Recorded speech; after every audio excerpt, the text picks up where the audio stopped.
ಹರೇ ಕೃಷ್ಣ. ಹರೇ ಕೃಷ್ಣ. ಎಲ್ಲರಿಗೂ ಸ್ವಾಗತ. ನಾವು ಈ ದಿನ ಜಯ ಏಕಾದಶಿ ಮಹಾತ್ಮೆ ಬಗ್ಗೆ ತಿಳ್ಕೊಳ್ಳೋಣ. ಈ ದಿನ ಹೇಗೆ ಜಯ ಏಕಾದಶಿಯನ್ನು ನಾವು ಆಚರಣೆ ಮಾಡಬೇಕು, ಅದರ ಮಹತ್ವ ಏನು ಅನ್ನೋದ್ರ ಬಗ್ಗೆ ನಾವು ತಿಳ್ಕೊಳ್ಳೋಕ್ಕಿಂತ ಮುಂಚೆ ಕಳೆದ ಒಂದು ಏಕಾದಶಿಗಳನ್ನು ನಾವು ಪ್ರಾರಂಭ ಮಾಡೋಕ್ಕಿಂತ ಮುಂಚೆ ಹೇಗೆ ಗುರುಪ್ರಣಾಮವನ್ನು ಹೇಳಿ ಪ್ರಾರಂಭ ಮಾಡ್ತೀವಿ, ಹಾಗೆ ಇವತ್ತು ಕೂಡ ನಾವು ಗುರುಪ್ರಣಾಮದೊಂದಿಗೆ ಈ ಏಕಾದಶಿ ಮಹತ್ವವನ್ನು ತಿಳ್ಕೊಳ್ಳೋಣ. ಓಂ ನಮೋ ಭಗವತೆ ವಾಸುದೇವಾಯ. ಓಂ ನಮೋ ಭಗವತೆ ವಾಸುದೇವಾಯ. ಓಂ ನಮೋ ಭಗವತೆ ವಾಸುದೇವಾಯ. ಓಂ ಅಜ್ಞಾನತಿಮಿರಾಂಧಸ್ಯ ಜ್ಞಾನಾಂಜನಶಲಾಕಯ ಚಕ್ಷುರುನ್ಮಿಲಿತಂ ಯೇನ ತಸ್ಮೈ ಶ್ರೀ ಗುರುವೇ ನಮಃ. ನಮಃ ಓಂ ವಿಷ್ಣುಪಾದಾಯ ಕೃಷ್ಣಪ್ರೇಷ್ಠಾಯ ಭೂತಲೆ ಶ್ರೀಮತೆ ಭಕ್ತಿವೇದಾಂತ ಸ್ವಾಮಿನ್ ಇತಿ ನಾಮಿನೇ. ನಮಸ್ತೆ ಸರಸ್ವತಿ ದೇವೇ ಗೌರವಾಣಿ ಪ್ರಚಾರಿಣಿ ನಿರ್ವಿಶೇಷ ಶೂನ್ಯವಾದಿ ಪಾಶ್ಚಾತ್ಯ ದೇಶಧಾರಿಣಿ. ಜಯ ಶ್ರೀ ಕೃಷ್ಣ ಚೈತನ್ಯ ಪ್ರಭು ನಿತ್ಯಾನಂದ ಶ್ರೀ ಅದ್ವೈತ ಗದಾಧರ ಶಿವಾಸಾದಿ ಗೌರ ಭಕ್ತವೃಂದಂ.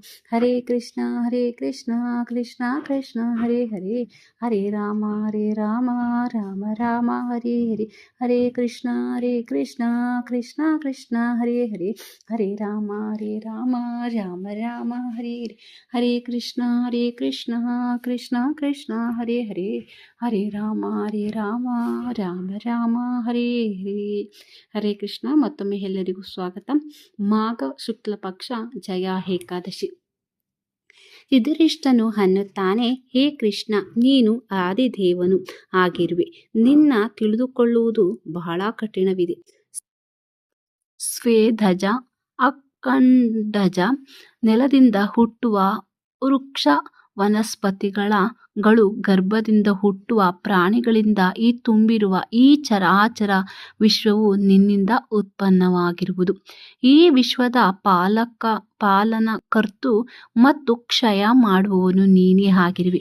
ನಾನು ಷಟ್ತಿಲ ಏಕಾದಶಿಯ ಮಹಾತ್ಮೆಯನ್ನು ಕೇಳಿದೆ. ಇನ್ನು ಮಾಘ ಶುಕ್ಲ ಪಕ್ಷದ ಏಕಾದಶಿಯ ಮಹಾತ್ಮೆಯನ್ನು ಕೃಪೆ ಮಾಡಿ ನನಗೆ ಹೇಳು. ಈ ಏಕಾದಶಿ ಹೆಸರೇನು? ಇದರ ಪೂಜಾ ವಿಧಾನ ಯಾವುದಿರುವುದು? ಆ ದಿವಸ ಯಾವ ದೇವರ ಪೂಜೆ ಮಾಡಬೇಕು? ಎಲ್ಲವೂ ನನಗೆ ಹೇಳು. ಶ್ರೀಕೃಷ್ಣ ಅನ್ನುತ್ತಾನೆ, ಹೇಳುತ್ತೇನೆ ಕೇಳು. ಆ ಏಕಾದಶಿಯ ಹೆಸರು ಜಯವಿರುವುದು. ಈ ಜಯ ಏಕಾದಶಿಯು ಎಲ್ಲ ಪಾಪಗಳನ್ನು ನಾಶ ಮಾಡುವಂಥದ್ದು, ಪವಿತ್ರವೂ ಬೇಡಿದ್ದನ್ನು ಕೊಡುವಂಥದ್ದು ಮತ್ತು ಮಾನವರಿಗೆ ಮೋಕ್ಷ ಕೊಡುವಂಥದ್ದು ಆಗಿರುವುದು. ಅದು ಬ್ರಹ್ಮಹತ್ಯೆ ಪಾಪದಿಂದ ಮುಕ್ತ ಮಾಡಿ ಪಿಶಾಚತ್ವದ ನಾಶ ಮಾಡುತ್ತದೆ. ಈ ಏಕಾದಶಿ ವ್ರತ ಮಾಡುವುದರಿಂದ ಮೃತ್ಯುವಿನ ನಂತರ ಆ ವ್ರತ ಮಾಡಿದವನಿಗೆ ಯಾವಾಗಲೂ ಪಿಶಾಚಿ ಯೋನಿಗೆ ಹೋಗಬೇಕಾಗುವುದಿಲ್ಲ. ಪಾಪ ನಾಶ ಮಾಡಿ ಮತ್ತು ಮೋಕ್ಷ ಕೊಡುವಂಥ ಬೇರೆ ಯಾವ ಏಕಾದಶಿಯೂ ಇಲ್ಲ. ಎಲ್ಲೇ ರಾಜನೇ, ಆದ್ದರಿಂದ ಏಕಾದಶಿ ವ್ರತವನ್ನು ಪ್ರಯತ್ನಪೂರ್ವಕವಾಗಿ ಮಾಡಬೇಕು. ಹೇ ರಾಜಶ್ರೇಷ್ಠ, ಇನ್ನು ಈ ಏಕಾದಶಿಯ ಕಲ್ಯಾಣಕರವಾದ ಒಂದು ಪೌರಾಣಿಕ ಕಥೆಯನ್ನು ಹೇಳುತ್ತೇನೆ ಕೇಳು. ಈ ಕಥೆಯನ್ನು ಪದ್ಮ ಪುರಾಣದಲ್ಲಿ ನಾನು ಹೇಳಿರುವೆನು. ಒಮ್ಮೆ ಮನೋರಮ ಸ್ವರ್ಗದಲ್ಲಿ ಇಂದ್ರನು ರಾಜ್ಯವಾಳುತ್ತಿದ್ದನು. ಅಲ್ಲಿ ಎಲ್ಲ ದೇವತೆಗಳು ಸುಖವಾಗಿ ಇರುತ್ತಿದ್ದರು. ಅಪ್ಸರೆಯರ ಸಮುದಾಯ ಆ ದೇವನ ಸೇವೆ ಮಾಡುತ್ತಿದ್ದರು. ಆ ದೇವತೆಗಳು ನಿತ್ಯದಲ್ಲಿ ಅಮೃತಪಾನ ಮಾಡುತ್ತಿದ್ದರು. ಆ ಸ್ವರ್ಗದಲ್ಲಿ ಪಾರಿಜಾತ ವೃಕ್ಷಗಳಿಂದ ಶೋಭಿಸುತ್ತಿರುವ ನಂದನವನ ಇದೆ. ಅಲ್ಲಿ ದೇವತೆಗಳು ಅಪ್ಸರೆಯರು ಕ್ರೀಡಿಸುತ್ತಿದ್ದರು. ರಾಜ ಒಮ್ಮೆ ಆ ನಂದನವನದಲ್ಲಿ ಇಂದ್ರನು ಕ್ರೀಡಿಸುತ್ತಿದ್ದನು. ಹರ್ಷಭರಿತದಿಂದ ಅವನು ಯಾವತ್ತೂ ಕೋಟಿ ಅಪ್ಸರೆಯರ ನೃತ್ಯ ಕಾರ್ಯಕ್ರಮವನ್ನು ಏರ್ಪಡಿಸಿದನು. ಅಲ್ಲಿ ಗಂಧರ್ವರು ಗಾಯನ ಮಾಡುತ್ತಿದ್ದರು. ಆ ಗಂಧರ್ವರಲ್ಲಿ ಚಿತ್ರಸೇನ ಮತ್ತು ಆತನ ಪ್ರಿಯ ಪತ್ನಿ ಮಾಲಿನಿ ತನ್ನ ಮಗಳ ಸಹಭಾಗಿ ಆಗಿದ್ದರು. ಆ ದಂಪತಿಗಳಿಗೆ ಪುಷ್ಪನಾಭನೆಂಬ ಮಗನಿದ್ದನು. ಆ ಪುಷ್ಪನಾಭನಿಗೆ ಮಲ್ಯನಾವಾನನೆಂಬ ಹೆಸರಿನ ಮಗನಿದ್ದನು. ಆ ಸಮುದಾಯದಲ್ಲಿ ಪುಷ್ಪಾವತಿ ಎಂಬ ಹೆಸರಿನ ಗಂಧರ್ವ ಸ್ತ್ರೀ ಇದ್ದಳು. ಅವಳು ಆ ಮಲ್ಯವಾನನ ಗಂಧರ್ವರನ್ನಲ್ಲಿ ಮೋಹಿತಳಾದಳು. ಅವಳಿಗೆ ಕಾಮಬಾಣವು ತಾಕಿದ್ದರಿಂದ ವ್ಯಾಕುಲಳಾದಳು. ಅವಳು ತನ್ನ ಹಾವಭಾವಗಳಿಂದ ಮತ್ತು ನೇತ್ರ ಕಟಾಕ್ಷಗಳಿಂದ ಮಾಲ್ಯವಾನನನ್ನು ವಶ ಮಾಡಿಕೊಂಡಳು. ಅವಳು ಹೀಗೆ ಹೇಗೆ ಇದ್ದಳು? ರಾಜ ಲಾವಣ್ಯವತಿ, ರೂಪವತಿ, ಸಂಪನ್ನ ಆ ಗಂಧರ್ವ ಸ್ತ್ರೀಯ ವರ್ಣನೆಯನ್ನು ಕೇಳು. ಅವಳು ಕೈಗಳು ಮದನನ ಕಂಠಪಾಶವಾಗಿದ್ದವು. ಅವಳ ಮುಖವು ಕಮಲದ ಚಂದ್ರನಂತೆ ಇತ್ತು. ಅವಳ ಕಣ್ಣುಗಳು ಅರಳಿರುವ ಕಮಲಗಳಂತೆ ಇದ್ದವು. ಅವಳ ಕಿವಿಯಲ್ಲಿ ಕರ್ಣಕುಂಡಲಗಳು ಶೋಭಿಸುತ್ತಿದ್ದವು. ಹೇ ಶ್ರೇಷ್ಠನಾದ ರಾಜನೇ, ಅವಳ ಕೊರಳಿನಲ್ಲಿ ನಾನಾ ಅಲಂಕಾರಗಳಿಂದ ಶೋಭಿಸುತ್ತಿದ್ದವು. ಹಳದಿ ವರ್ಣದಿಂದ ಶೋಭಿಸುತ್ತಿರುವ ಅವಳ ಸ್ತನಗಳು, ವಕ್ಷಸ್ಥಳವು ನಾನಾ ಅಲಂಕಾರದಿಂದ ಶೋಭಿಸುತ್ತಿತ್ತು. ಅವಳ ನಡು ಬಹಳ ನಾಜೂಕಾಗಿತ್ತು. ಅವಳು ನಿಂತಂಬಳುಗಳು ಪುಷ್ಪವಾಗಿದ್ದವು. ಅವಳ ಚರಣ ಕಮಲಗಳು ಹೊಳೆಯುತ್ತಿದ್ದವು. ಅಂಥ ಈ ಪುಷ್ಪಾವತಿಯನ್ನು ಕಂಡು ಮಾಲ್ಯವಾನನು ಮೋಹಿತನಾದನು. ಪುಷ್ಪಾವತಿ ಮತ್ತು ಮಾಲ್ಯವಾನನ ಇಂದ್ರನನ್ನು ಸಂತುಷ್ಟ ಮಾಡುವುದರ ಸಲುವಾಗಿ ನೃತ್ಯ ಮಾಡಲು ಬರುತ್ತಿದ್ದರು. ಅವರಿಬ್ಬರು ಅಪ್ಸರೆಯರ ಸಮೂಹದಲ್ಲಿ ಗಾಯನ ಮಾಡುತ್ತಿದ್ದರು. ಆದರೆ ಅವರ ಮನಸ್ಸು ಸ್ಥಿರವಾಗಿರಲಿಲ್ಲ. ಅವರ ಗಾಯನವು ಚೆನ್ನಾಗಿ ಆಗುತ್ತಿರಲಿಲ್ಲ. ಅವರ ಕಾಮಧೇನನ ವಶವಾಗಿ ಒಬ್ಬರನ್ನೊಬ್ಬರು ಏಕಾಗ್ರವಾಗಿ ನೋಡುತ್ತಿದ್ದರು. ಅವರ ಆ ಹಾವಭಾವಗಳಿಂದ ಅವರಿಬ್ಬರ ಮನಸ್ಸು ಒಂದುಗೂಡಿತು. ಇದು ಇಂದ್ರನಿಗೆ ಗೊತ್ತಾಯಿತು. ಇವರಿಬ್ಬರ ಗಾಯನವು ಸರಿ ಹೋಗುತ್ತಿರಲಿಲ್ಲ. ಆದ್ದರಿಂದ ಗಾಯನವು ತಪ್ಪುತ್ತಿತ್ತು. ಆಗ ಇಂದ್ರನಿಗೆ ಅನಿಸಿತು, ಇವರಿಬ್ಬರು ದುರ್ಲಕ್ಷಣತನದಿಂದ ನನ್ನ ಅಪಮಾನ ಮಾಡಿದರು. ನಾನು ಸಿಟ್ಟಿನಿಂದ ಪುಷ್ಪಾವತಿಗೆ ಮತ್ತು ಮಾಲ್ಯವಾನನಿಗೆ ಶಾಪ ಕೊಟ್ಟನು. ಇಂದ್ರನು ಅನ್ನುತ್ತಾನೆ, ನೀವು ನನ್ನ ಆಜ್ಞೆಭಂಗ ಮಾಡಿದ್ದರಿಂದ ನಿಮಗೆ ಧಿಕ್ಕಾರವಿರಲಿ. ನೀವು ಮೃತ್ಯು ಲೋಕದಲ್ಲಿ ಪತಿಪತ್ನಿಯರಾಗಿ ಜನ್ಮ ತಾಳಿರಿ. ಅಲ್ಲಿ ನೀವು ಪಿಶಾಚಿ ಯೋನಿಯಲ್ಲಿ ಜನ್ಮ ತಾಳಿ ನಿಮ್ಮ ಕರ್ಮದ ಫಲವನ್ನು ಭೋಗಿಸಿರಿ. ಇಂದ್ರನ ಈ ಶಾಪದಿಂದ ಅವರ ಮನಸ್ಸಿಗೆ ಬಹಳ ದುಃಖವಾಯಿತು ಮತ್ತು ಅವರು ಪಿಶಾಚಿ ಜನ್ಮ ತಾಳಿದರು ಹಿಮಾಲಯದಲ್ಲಿ ಬಂದರು. ಅವರಿಗೆ ಬಹಳ ದುಃಖವಾಯಿತು. ಶಾಪದಿಂದ ಅವರಿಗೆ ಯಾವುದು ಗಂಧ ರಸ ಸ್ಪರ್ಶ ತಿಳಿಯದೆ ಹೋಯಿತು. ಮರಣಪ್ರಾಯವಾದ ಯಾತನೆ ಆಗುತ್ತಿತ್ತು. ತಾವು ಮಾಡಿದ ಕರ್ಮದಿಂದ ದುಃಖವಾಗಿ ರಾತ್ರಿ ಸಮಯದಲ್ಲಿ ನಿದ್ರೆ ಸುಖ ದೂರವಾಗಿತ್ತು. ಅವರ ಹತ್ತಿರ ಪರ್ವತ ಗುಹೆಯಲ್ಲಿ ಒಬ್ಬರನ್ನೊಬ್ಬರು ತಿನ್ನುವ ಪಿಶಾಚಿಗಳಿರುತ್ತಿದ್ದವು. ಹಿಮಾಲಯದ ಬರ್ಫಿನ ಥಂಡಿಯಿಂದ ಅಲ್ಲಿ ಬೀಳುವ ತುಷಾರಗಳಿಂದ ಅವರಿಗೆ ಬಹಳ ಪೀಡೆ ಆಗುತ್ತಿತ್ತು.